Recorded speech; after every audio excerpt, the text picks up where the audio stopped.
Hi everyone, I'm Mr. Myers and welcome to Mr. Myers Minis. Today we're going to be learning all about compost. When you hear the word compost, what are some things that come to mind for everyone? If you're thinking about decomposition, if you're thinking about food scraps, and if you're thinking about things that wiggle around and turn things into soil, then you would be correct. So, what exactly goes into compost? Can anyone think of some things that you would put into compost? If you're thinking about things like banana peels, coffee grounds, eggshells, and you're thinking about food scraps that do not contain bread or any sort of meat products or oil, then you would be right.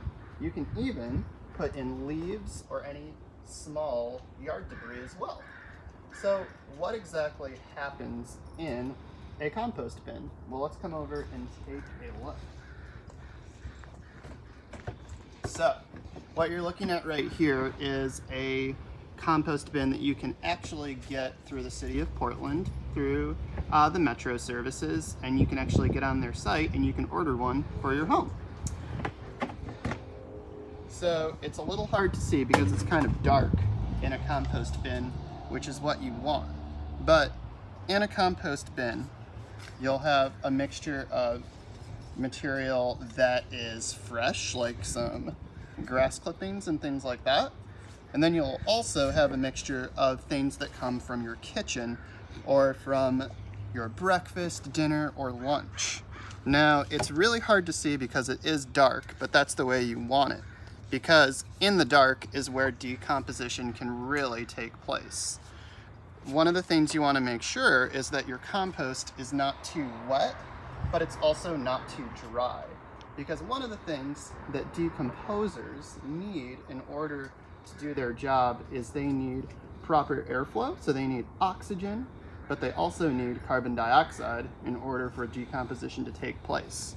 Can anyone think of a few decomposers that might be at work in this compost bin? If you're thinking of fungus, if you're thinking of bacteria, if you're thinking of insects and also worms, then you would be right. So all of those organisms or living things are found in your compost bin and are at work decomposing your food waste and also your yard waste. And over time, this yard waste will turn into compost. That is things that are almost soil, or items that are almost soil that you can put into your garden beds in order to provide nutrients like nitrogen and other inorganic materials in order to provide nutrients to your plants. And there's also plenty of organic nutrients that go in there too in order to break up the soil and provide oxygen for the organisms that live there, and also carbon dioxide for the plants, which we all know need to breathe in. Now, this type of compost right here is called a Drivein compost. So not much work is really needed if you have one of these types of composts. Basically, all you need to do is start adding some food waste that is not super oily or not animal products, so no dairy, no meat, no oil, and try to stay away from bread and things like that because they can get really moldy and they can make your compost super smelly. But if you stick to plants like fruits and vegetables, coffee grounds, and even eggshells, which is an animal product, but it can actually add a lot of calcium and also other nutrients to your compost, which plants really like. And that tends to break down really well. And you can do some experimenting with different items to see how you like your compost. But this compost, the Drivein compost, all you need to do basically is just add those items and then turn it once in a while. You can do it once a week, you can do it 2 or 3 times a month, or you can even do it once a day if you're really into it. But you can just let it sit and do its job. All right, so let's take a look at another type of compost that I have. That this one is very easy to set up as well. So this one is worm composting. So you can see that I just have a plastic Tupperware bin that I've drilled some holes into, and you can make just a few holes on the bottom if you want, and a few on the side. If you want to do it outside, that's a great way to do it because it'll allow water to seep out of the worm compost bin so that the worms don't drown, because you don't want the worms to have too much water because then they can't breathe.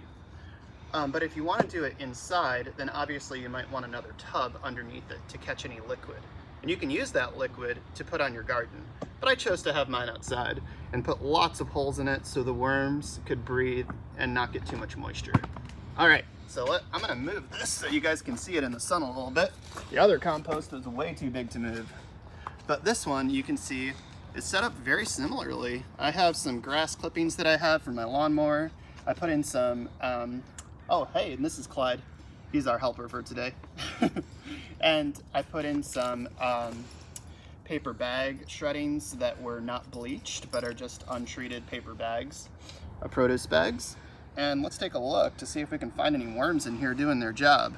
Oh man, well that didn't take too long.